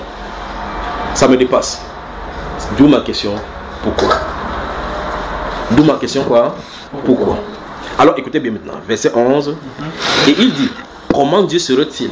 Comment le Très-Haut connaîtrait-il? Verset 12, ainsi sont les méchants, toujours heureux. Ils accroissent leur richesse. Puis maintenant le prophète commence dans son cœur. Ça c'est dans son cœur maintenant. C'est donc en vain que j'ai purifié mon cœur. Tu vis dans la sanctification. Tu pries chaque jour, tu jeûnes. Après, pour manger c'est un problème. Pour trouver 4 dirhams pour prendre la voiture, c'est un problème. Pour aller chez un frère, tu calcules d'abord qu'il va marcher d'abord de tel endroit jusqu'à tel endroit en priant Dieu que si pas tu le trouves. Et si tu ne le trouves pas, la distance là tu vas confirmer pour rentrer. Quand la maman s'est rit, quand nous raconte des choses. Non, je ris parce que c'est de la réalité de tous les jours, c'est pour cela que je ris. Amen. Amen. C'est pour ça que je suis en train de vouloir poser la question pourquoi.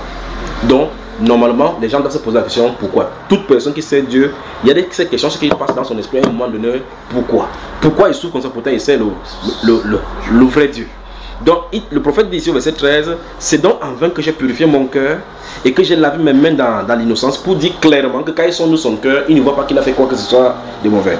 Verset 14, chaque jour je suis frappé. Tout le matin, mon châtiment est là.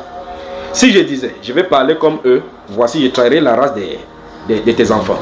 Donc s'il dit, ok, je vais aussi me comporter comme les païens maintenant. Tu vois très bien que tu as de quitter le camp. Oui, mon bébé. Oui. En tout cas, quand tu fais comme ça, ton cœur te dit clairement que tu as de glisser sur le chemin dans lequel tu ne dois pas se retrouver. Puis il dit, quand j'ai réfléchi là-dessus pour m'éclairer, la difficulté fut grande à mes yeux. Donc imaginez combien de nuits pour le prophète Hassan a passé. Lui, il est un musicien comme notre frère-ci. Il prenait sa guitare, il fait gang.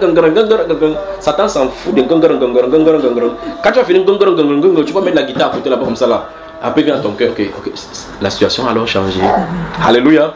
C'est là où tu dis maintenant qu'en réalité la guitare ne change pas la situation. Mais quel est le but de la guitare? De nous aider à entrer en contact avec le Seigneur, changer le contact. Mais en réalité, il y a une question à l'intérieur du cœur. Pourquoi? Il dit que quand il a réfléchi pour s'éclairer là-dessus, la difficulté était grande. Donc, parce qu'il ne comprenait pas lui-même comment le grand Dieu de ceux qui contrôlent le matériel, qui a tout créé, ceux qui sont de son côté ne jouissent pas de ces matériels-là, véritablement comme il se devrait. C'est plutôt les méchants qui en jouissent. Il dit que la difficulté fut grande à mes yeux. Il peut dire jusqu'à ce que j'eusse pénétré dans les sanctuaires des dieux et que j'eusse pris garde au sort final des méchants. Lorsqu'il était dans la méditation, quand le prophète était dans la méditation, Dieu lui a montré la fin des méchants. Il a montré comment quelqu'un a commencé à réussir à la fin de sa vie, comment il est mort et là où il est parti. Il a vu, quand il a vu la fin. Et puis il dit jusqu'à ce que j'eusse pénétré dans les sanctuaires des dieux et que j'eusse pris connaissance, pris garde au sort final des méchants. Oui, tu les places sur des voies glissantes. Vous avez vu cela? Tu les places sur les voies glissantes. Tu les fais tomber et les mets en ruine. Et quoi? En un instant, les voilà détruits. Ils sont enlevés, anéantis par une fin soudaine. Même quand on parle comme ça, il y a des chrétiens qui vont dire que oui, même quand on enlève là-bas, que Dieu donne d'abord pour moi. Comme un songe au réveil, Seigneur, à ton réveil, tu repousses leur image. Lorsque mon cœur s'agrissait, et que je me sentais percé dans les entrailles, j'étais stupide et sans intelligence, j'étais à ton égard comme des bêtes. Cependant, je suis toujours avec toi. Tu m'as saisi la main droite, tu me conduiras par ton conseil, puis tu me recevras dans ta gloire, dans la gloire. Donc, Asaph a compris que la fin d'une chose vaut mieux que son commencement. Donc, voilà là où il est arrivé. Il est arrivé à la conclusion que, au lieu de fixer le regard sur le temps passager des gens qui réussissent, pose-toi la question. Commençons en analysant. Pourquoi ils réussissent? Souvenez-vous de la parabole de l'homme riche et de Lazare. Lorsqu'il y a une intégration entre lui et le monde éternel, le monde spirituel, Abraham était là comme médiateur maintenant pour parler du jugement. Quand cet homme riche là commençait à dire, envoie Lazare mettre son doigt pour mettre, parce que je suis cruellement, j'ai soif. Il a dit, souviens-toi. On revient maintenant sur la terre parce que chacun sera jugé étant dans son corps. Il dit, souviens-toi que pendant ta vie, tu as eu tout ce que tu avais besoin. Lui, il en a eu un manque. Il en a eu un manque. Il dit, maintenant, ça veut dire qu'à la fin de ce parcours-là, les deux ont eu les parcours sur la terre différents. Et puis il dit, maintenant, il est ici, il se repose, là maintenant tu souffres. Donc, ça veut dire clairement que les méchants vivent le paradis sur terre. Pas étonnant donc que, justement, ils disent que le paradis et l'enfer, c'est sur cette terre. Pour lui donc, ce qui vit sur le paradis, si toi tu vis pour Dieu là, ça ne marche pas, parce que ta part c'est l'enfer. Ok, donc, ça c'est le mot du temps présent. Au final, donc, il y a le vrai paradis et le vrai enfer. Et là, lui se trouve là-bas sans regretter. C'est pour ça qu'en voyant ces choses, il dit aux gens que quand vous voulez servir Dieu, servez Dieu totalement, absolument, avec dévotion, sachant que la promesse est claire et c'est la vie éternelle. Parce que cette vie éternelle là, les gens qui sont dans le monde, s'ils avaient connaissance de cela, ils se libéreraient de toutes ces choses qui les attachent, qui attachent leur cœur, les tiennent en captivité pour venir chez Jésus. Mais ça dit qu'une grâce infinie, non, tu ne peux pas monter là-bas, chérie, c'est sur la table, tu ne peux pas monter, c'est parce que tu vas déranger. Mais une grâce infinie a été accordée pour que la meilleure des choses qui puissent exister sur la terre, qui puissent exister dans le monde, te soit accordée la vie éternelle. Vous voyez, Christ dit à Pierre, dans le livre de Marc au chapitre 10, verset 28, lorsque Pierre lui a demandé, et nous, voici, nous avons tout quitté pour te suivre. Ça, c'est les premiers apôtres. Nous avons tout quitté. Tout quitté. Ça m'amuse cela, la parole. Nous avons tout quitté pour te suivre. Qu'en est-il de nous? En vérité, il vous le dit, il y a une personne qui, ayant quitté à cause de moi ou à cause du royaume, son père, sa mère, sa femme, ses enfants, ses terres, sa maison, les gagne au centuple des enfants, des frères, des sœurs. Il dit avec des persécutions. Il ajoute toujours avec des persécutions. Que ça ne vient pas seulement comme ça. Pourquoi on quitte? On doit gagner quelque chose avec les persécutions. Parce que le monde sur le hait. Et toute personne qui s'identifie à Christ est moquée, raillée, persécutée à cause de lui. Parce qu'il a laissé. En quittant la terre, il a dit que prenez courage mes enfants, vous aurez quoi? Des tribulations. Prenez courage, j'ai vaincu le monde. Mais ça ne s'arrête pas là. Lorsqu'il quitte, la dernière parole que Christ Jésus dit pour ses enfants sur la terre, il lui déclare que pendant qu'il montait, il les bénissait. Donc, un chrétien est béni. Il n'a pas dit, je t'ai béni avec l'immeuble, je t'ai béni avec les jets privés. Non, il les a bénis. C'est pour cela que les bénédictions sont sur nos têtes, comme le prophète le dit dans le chapitre 10, verset 3 d'Ésaïe. Alors, le juste prospère, mais pas prospérer à l'état, quoi, à la manière non seulement des incroyants, mais à la manière des prédicateurs des doctrines de prospérité. Parce que le prophète dit que le juste prospère. Je souhaite que tu prospères à tous égards, comme prospère l'état de ton âme. Et voici ce qu'on dit qu'on doit prospérer. Je pose la question, moi. L'âme prospère avec le matériel? Sinon, comment un prédicateur peut dire, on a dit, dites que ton âme, je souhaite que tu prospères à tous égards comme prospère l'état de ton âme. Donc la prospérité dont on est en train de parler est liée à ce que l'âme reçoit. Mais directement on prend cela, on commence à dire jet privé c'est pour toi. Et quelqu'un qui est censé ne même pas connaître le pilotisme, la pilote, ne même pas quoi, c'est là il dit amen j'arrache. Et on dit que si quelqu'un ne t'arrache pas, arrache sa part. Donc tu auras 2 jets privés. On ne comprend pas qu'en réalité quelque chose ne va pas. On dit je souhaite que... C'est un souhait. C'est même pas une prophétie. Il dit je souhaite. Je souhaite que tu prospères à tous égards comme prospère, comme par exemple ton âme prospère. Donc celui-ci son âme prospérait. Quelqu'un est sur la terre, son âme encore la guerre à l'intérieur. Le président change son âme, il dit que j'arrache. En tout cas c'est ça qui fait la guerre vraiment. J'arrache. Tu ne sais pas conduire. Tu sais que quand on a un avion privé pour garer les endroits d'entretien, le stationnement c'est un problème. Le trafic aérien c'est un problème. Tu n'as pas de quoi payer. Tu ne peux même pas payer l'essence pour quitter d'un lieu en lieu. Tu commences à dire qu'il va avoir le jet privé. Vous voyez qu'on a des problèmes, n'est-ce pas? Et la personne qui parle comme ça, qui prophétise sur lui comme ça, n'a même pas lui-même le pouce. On a des problèmes sur la terre parce qu'on a une incompréhension des choses de Dieu. Mais d'où vient cela? C'est parce qu'en réalité, on a posé des questions. Pourquoi? On n'en a pas trouvé. On commence à se trouver maintenant des syllogismes, encore des techniques pour pouvoir sortir de cela. Si on pose la question pourquoi, comme Asaph a posé, comme le prophète Jérémie a posé, comme les autres prophètes ont posé, on va arriver à un endroit, comme l'apôtre Paul également a subi cela. Paul, avec toute la puissance qu'il avait, a les démons dans sa chair. Quand il finit de prier pour quelqu'un guéri, il finit de prier pour telle chose, après il revient sur que au nom de Jésus, je te commande de sortir. Le démon fait PLA. Ah bon? Oui. Après il a compris. À cause de l'excellence de cette révélation, il m'a été mis une écharpe dans la chair. Un ange de Satan. Qu'il me châtie afin de m'empêcher de l'enorgueillir. J'ai prié déjà combien de fois? 3 fois. L'apôtre Paul. On dit qu'il dit à la femme de Actes chapitre 16 que toi, esprit de Python, sort de sortir à l'homme. Pour lui, il a prié comme le frère 3 fois. Sors. Sors. Il dit sort pas. Il dit pourquoi? Dieu, quand Dieu est venu, il m'a dit que tu disais que quoi? Qu'il sort? Il dit non. Ma grâce te suffit. Parce que ma puissance se manifeste dans ta faiblesse. Donc, c'est ta part de faiblesse là-bas. Donc, laisse-le là, c'est sous contrôle. Donc, vous voyez que chaque événement, chaque acteur de la Bible a vécu, et que vous le voulez ou pas, si vous êtes en relation avec la Bible, vous ne pouvez pas échapper à cela. Vous ne pouvez pas échapper à cette exception. Même si vous, depuis que vous êtes chrétien, vous n'avez pas eu de persécution, il faut prévoir de 2 choses l'une. Soit vous êtes une fils légitime, soit ta part n'est pas encore venue. Peut-être tu es au coup moins 1. Il n'y a pas encore au coup moins 2 parce que c'est là où il y a la composition du CEPE. Oui, donc tu as au coup moins 1, tu peux dire c'est là, quand il y a les examens officiels là, c'est là où les gens traversent. En CEPE1, il n'y a pas d'examen officiel. Donc avance seulement. Depuis que je suis chrétien, tout va bien, tout va bien. Un de ces jours, et tu commences à regarder vraiment que non. C'est pour cela que j'aime mieux vivre dans la souffrance, monter doucement, que de quitter en haut pour descendre. Amen. 2 Corinthiens. Je crois que ça fait là plus de 1h30 minutes que je suis en train de parler, donc je vais m'arrêter là rapidement. Mais je voulais seulement vous dire, j'ai posé la question, on a dit qu'il n'y a pas de problème, mais moi je pose la question, pourquoi? 2 Corinthiens, chapitre 4. Je vais lire et puis, je vais lire le verset 1, on va arriver jusqu'au verset chapitre 5. On va lire quelques 2 versets au chapitre 5, on va s'arrêter. Que Dieu bénisse le peuple de Rabat au Maroc. Amen. Et merci encore pour les cantiques que nous avons chantés dès le départ. Que Dieu vous bénisse. C'est pourquoi, ayant ce ministère, 2 Corinthiens chapitre 4, à partir du verset 1. Vous y êtes. C'est pourquoi, ayant ce ministère, selon la miséricorde qui nous a été faite, nous ne perdons pas courage. Donc il y a un sujet de perdre courage. Malgré qu'on a ce ministère ici, il y a des sujets qui peuvent nous pousser à perdre courage. C'est pourquoi, ayant ce ministère, selon la miséricorde qui nous a été faite, nous ne perdons pas courage. Nous rejetons les choses honteuses qui se font en secret. Nous n'avons point une conduite astucieuse et nous n'altérons point la parole de Dieu. Mais en publiant la vérité, nous nous recommandons à toute conscience d'homme devant Dieu. Si notre évangile est encore voilé, il est voilé pour ceux qui périssent.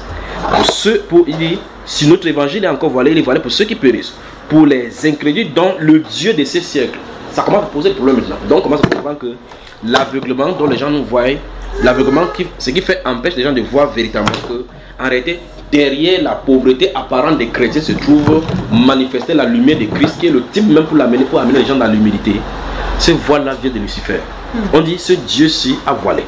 Il dit pour les incrédules dont le Dieu de ce siècle a aveuglé l'intelligence afin qu'ils ne visent pas briller la splendeur de l'évangile de la gloire de Christ qui est l'image de Dieu. Nous ne nous prêchons pas nous-mêmes. C'est Jésus-Christ, le Seigneur que nous prêchons. Et nous disons vos serviteurs à cause de Jésus. Car Dieu qui a dit la lumière brillera du sein des ténèbres a fait briller la lumière dans nos cœurs pour faire resplendir la connaissance de la gloire de Dieu sur la face de Christ. C'est là, après finir dit cela, il commence maintenant. Écoutez bien. Nous portons ces trésors dans des vases de terre. C'est encore un problème ici. Donc imaginez que le Dieu de gloire, le créateur des cieux, de la terre, de tout l'univers, a investi dans la terre. Et la terre est quelque chose de fragile. On aurait souhaité qu'il investisse ça même dans le fer. Que l'être humain soit constitué de fer. Mais il a pris dans un argile, quelque chose de fragile. C'est là où il investit un trésor. Il va cacher dans le vase de terre. Puis la Bible déclare ici, il dit, regardez très attentivement, nous portons ce trésor dans les vases de terre, afin que cette grande puissance soit attribuée à Dieu et non pas à nous. Donc ces gens-ci, la personne qui parle et tous ceux qui étaient avec lui, ça veut dire que ce sont des êtres humains fragiles dans lesquels Dieu a investi une autorité avec une puissance inouïe pour faire une œuvre, afin que la gloire lui revienne. Donc il a choisi les choses faibles, investi sa puissance pour que ces personnes soient reconnaissant que ce n'est pas eux qui le font, que la gloire revient au Seigneur. La faiblesse de l'homme.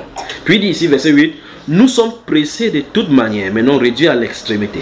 Dans la détresse, mais non dans le désespoir. Dans la détresse. Ça, ce sont les gens qui portent des trésors spirituels.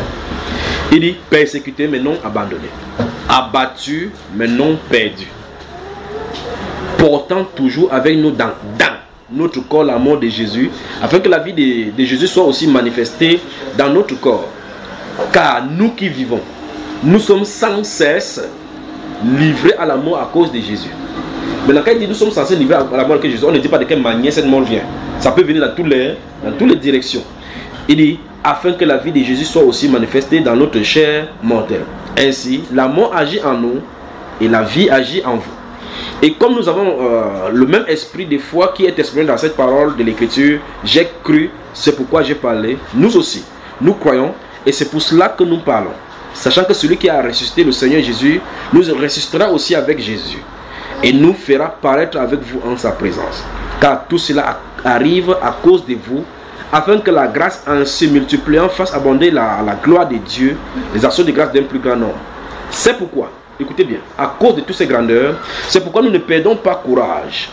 Et lorsque même que notre homme extérieur, donc la chair, se détruit, notre homme intérieur se renouvelle de jour en jour. Car nos légères afflictions du moment présent produisent pour nous, au-delà de toute mesure, un poids éternel de gloire. On commence à comprendre qu'en réalité, ceux du Nouveau Testament avaient compris les coups bibliques où les prophètes traversaient. Ils commencent à comprendre que chaque action que nous subissons au nom de Jésus porte un poids éternel.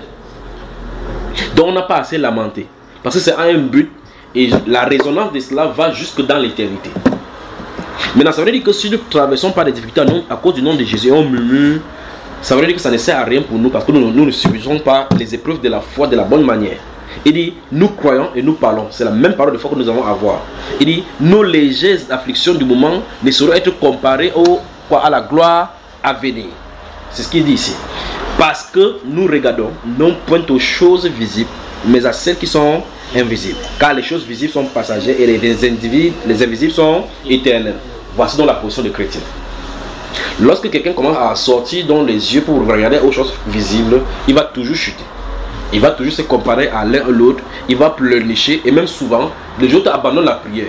Que j'ai prié, te demandé l'examen, tous mes camarades ont passé, mais voici, je n'ai pas passé. Je ne prie plus. Tu ne pries pas, ça change quelque chose sur Dieu. Non, ça ne change rien sur Dieu. Quand tu vas finir un de ces jours, quand tu viens encore, tu demandes encore pardon pour ce que tu avais dit avant d'entrer encore dans la même épreuve. Chapitre 5. Nous savons en effet que si cette tente où nous habitons sur la terre est détruite, nous avons dans le ciel un édifice qui est l'ouvrage de Dieu, une demeure éternelle qui n'a pas été faite de main d'un homme. Aussi, nous gémissons dans cette tente, désirant revêtir notre domicile céleste. Si du moins nous sommes trouvés vêtus et non pas nus. Donc la Bible nous enseigne que la révélation des souffrances de Christ en nous a pour effet de nous dépouiller afin de nous préparer aux vêtements de la vraie maison qui nous attend, la cité céleste. Amen. Permettons maintenant qu'on finisse avec un seul verset. Je ne sais pas comment il est Malachie. Finissons là-bas. Que Dieu bénisse le peuple de Rabat. Amen. Quand il va finir maintenant, il va aussi poser la question pourquoi. Malachie, le dernier livre du Nouveau Testament, ce qu'on vient d'appeler l'Ancien Testament. Amen, amen, amen. Malachie chapitre 3, à partir du verset 13. Le livre, hein? Verset 13 à 18. Vos paroles sont rudes contre moi, dit l'Éternel. Et vous dites, qu'avons-nous dit contre toi? Pardon, patience que la seule nous trouve. Ouvre-lui cela. C'est à la page 945 là chez toi. On va finir le livre comme ça, on n'aura pas trouvé.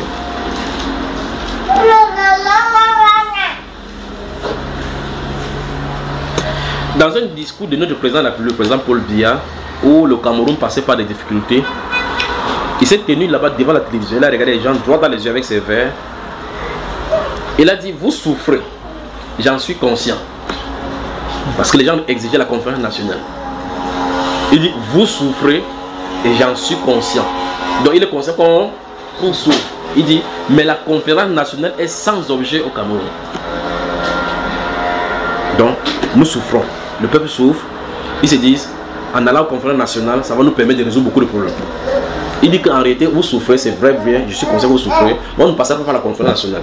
Donc, ça dit que ce n'est pas à vous de fixer la moyen de sortir de cette souffrance. Je crois qu'il dit, vous souffrez, et j'en suis conscient, il reste sur cette passion-là. Quand nous souffrons, Dieu est-il conscient? Donc, nous ne devons pas lui imposer des solutions. Il est maître des temps et des circonstances. Il fait comme il veut.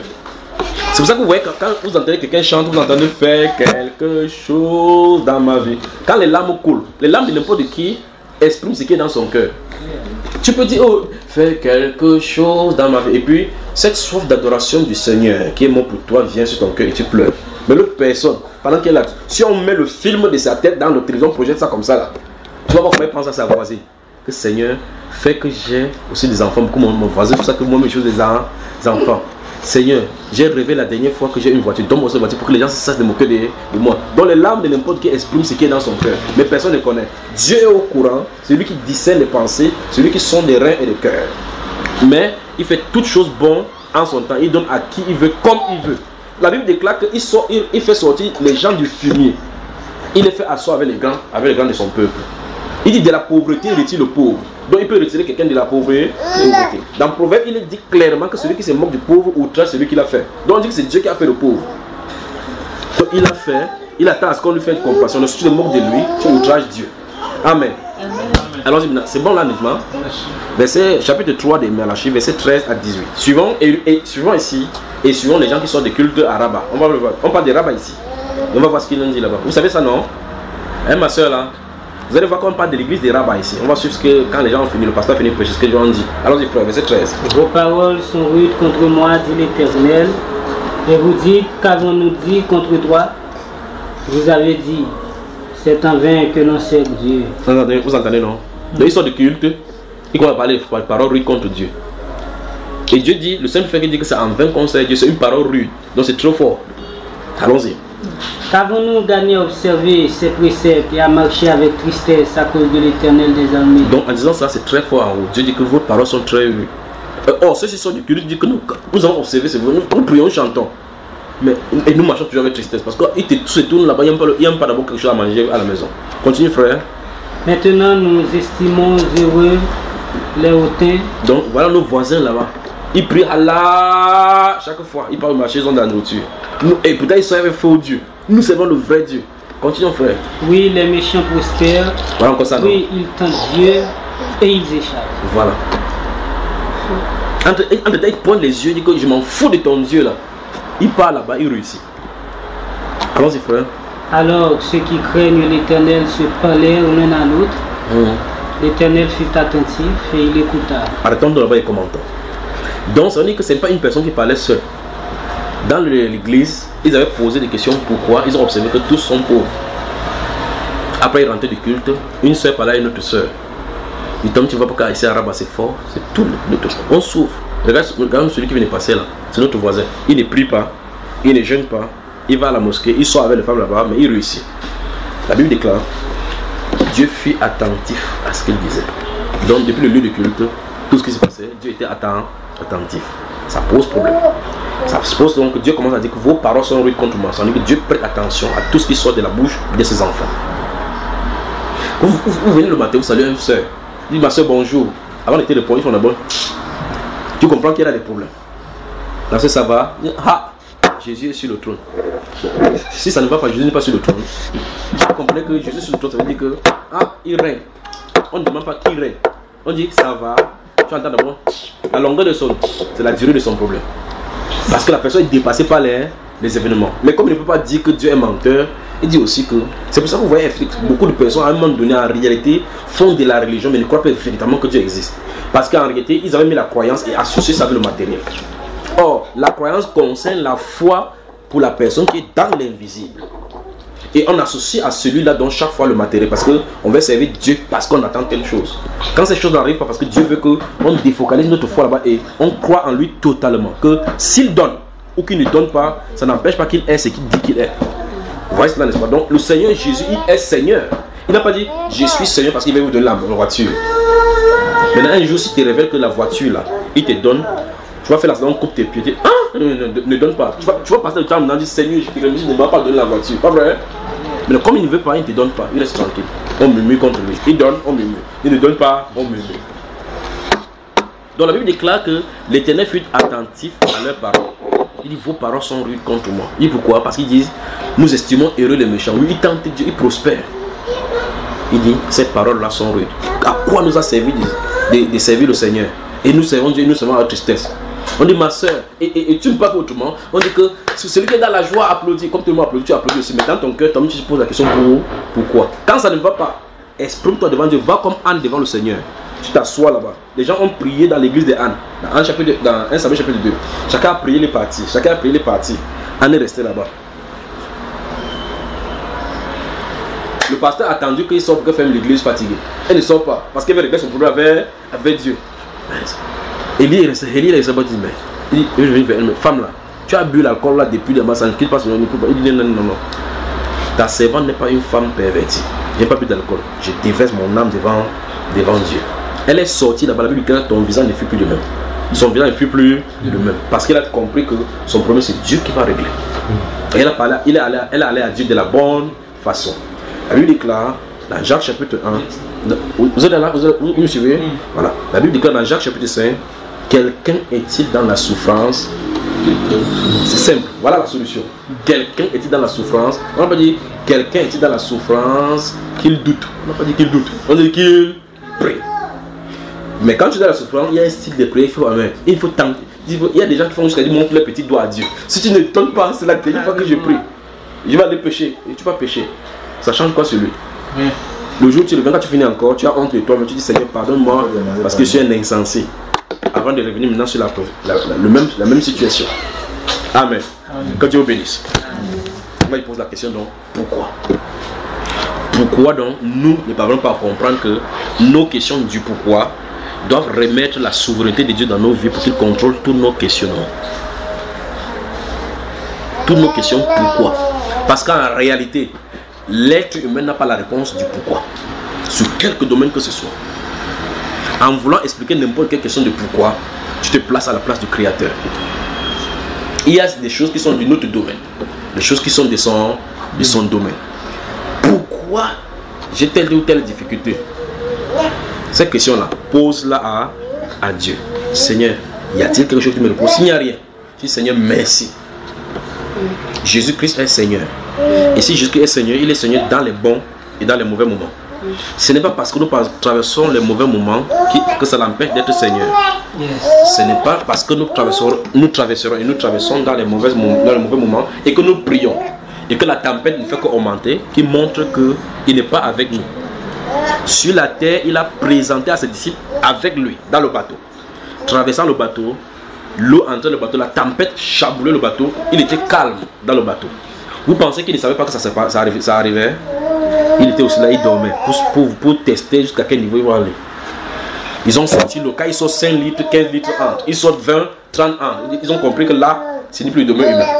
Ils ont dit, maître, nous périssons. Quand Christ le Seigneur s'est levé, il n'a pas dit, laissez-moi vous aider à enlever l'eau. Il n'a pas dit, enlevons l'eau, inclinons le bateau. Il a dit, plongeons, c'est fort. Il n'a pas dit, où sont les bouées de sauvetage. Non. C'est tourné vers le vent. Il a dit, allons-y encore, à nos frères. Il a dit quoi? Silence. Il suffit que Christ parle. Et le problème est résolu. Quand le silence a eu lieu, il s'est tourné vers eux. Où est parti votre frère? Vous comprenez donc que malgré la tempête, Dieu s'attend à ce qu'au-delà de la tempête, qu'on croit qu'il est avec nous. Qu'au-delà de la tempête, notre épreuve sera, cette tempête ce n'est point pour nous noyer. Dans Ésaïe chapitre 43, versets 1 et 3, il a dit, si tu traverses le feu, si tu es dans le feu ne peut pas te brûler. Tentez de mettre la main dans le feu, vous allez comprendre ce que le feu là veut dire. Il dit, si tu es dans l'eau, tu traverses les eaux ne te submergeront point, il sera avec toi. Il n'a pas dit que tu ne traverseras pas les eaux. Il dit, même si tu es à l'intérieur, il est avec toi, ça ne doit pas te noyer. Pour dire quoi? Ça veut dire que quelle que soit la gravité, en tant que croyant, quelle que soit la gravité de la situation dans laquelle nous traversons, croyons, parce qu'il a donné une promesse, je suis avec vous tous les jours. Il n'a pas dit que je suis, ou encore je serai. Il a dit que je suis avec vous. Je suis avec vous tous les jours jusqu'à la fin du monde. Dans tous les jours, il n'a pas regroupé. En disant, dans tous les jours, il y a de bons moments. Non. Qui est de bon ou il n'y a pas de bon. Tous ces jours-là, il est avec nous. Nous croyons ça, frère. Donc, Christ est avec nous ici alors que nous nous rassemblons ici. Quand nous dormons, nous ne passons pas de mauvais moments, n'importe quoi. Les vrais problèmes, c'est que quand nous traversons n'importe quel moment, nous cherchons d'abord la solution par nous-mêmes. Nous imaginons avec notre cerveau de oiseau là. On essaie de réfléchir pour les solutions. C'est quand ça ne marche pas, on se souvient du Seigneur. Alors que dans les bons et dans les mauvais moments, nous devrions lui soumettre tous nos questionnements. Toutes les choses qui nous passent par le cœur. Amen. Que le Seigneur vous bénisse. Amen. Seigneur éternel, merci pour ta parole que tu as déversée dans nos cœurs. Cette parole qui renouvelle notre homme intérieur devant les moments difficiles, les difficultés de la vie, Seigneur, sachant que tu es là, mais l'homme extérieur si fragile, si faible, est si prompt, si prêt à te faire des reproches, si prompt à dire que tu n'y es plus, que tu n'existes pas. Mais Seigneur, notre position de chrétien doit être totalement autre chose, nous devons être différents. Dans les épreuves, nous devons savoir que même si nous traversons la vallée de l'ombre de la mort, la finalité, Seigneur, est pour notre bien, puisque toute chose concourt au bien de ceux qui aiment Dieu. Seigneur, nous comptons sur toi, afin que cette parole puisse faire chair de notre vie et que nous puissions la mettre en pratique. Nous te remettons, Seigneur, le reste de la journée, les moments que nous allons passer ensemble de la communion. Sois béni éternellement. Au nom de Jésus-Christ, nous te prions. Amen. Amen.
Que Jésus donne la vie.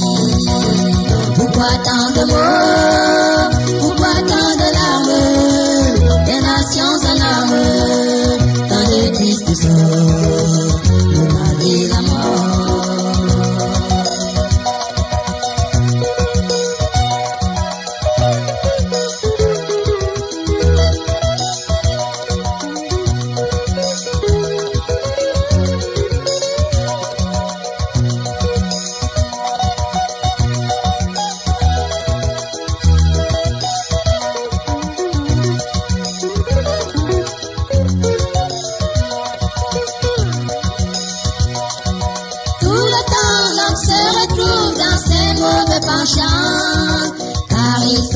ceux qui l'aiment, mais le moins qu'il est temps, tous les plaisirs de la terre le laisser satisfaire. Mais avec Jésus-Christ, l'on est toujours comblé. Pourquoi tant de mots, pourquoi tant de larmes, des nations en armes, tant de tristes sorts, le mal et la mort.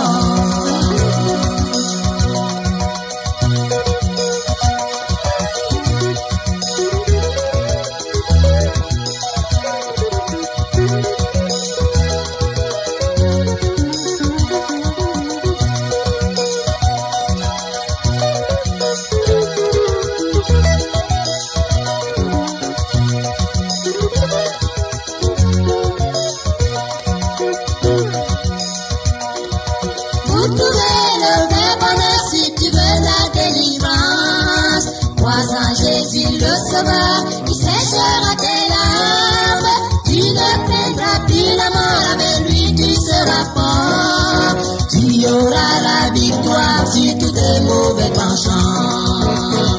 Il a tout accompli pour que l'on soit sauvé, sauvé pour toujours, c'est là son amour, ami des amis.